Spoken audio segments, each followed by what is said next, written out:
Experience increased security and flexibility by managing guest access on the go using the Alarm.com app.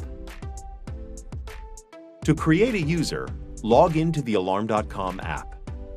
From the menu, tap Users, followed by the Add button. On the following page, enter the user's first and last name. Select their user type from the drop-down. Tap Create. Next, add contact information for the user if you'd like. You can add an email address or a phone number for the user. When you are finished, tap Continue. Next, determine the appropriate access period for the user. This will limit access times to your property for the specified user.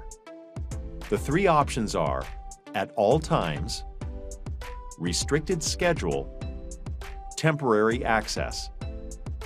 Upon selection of the access period, tap Continue. Determine the user's access to specific devices on the Device Access page.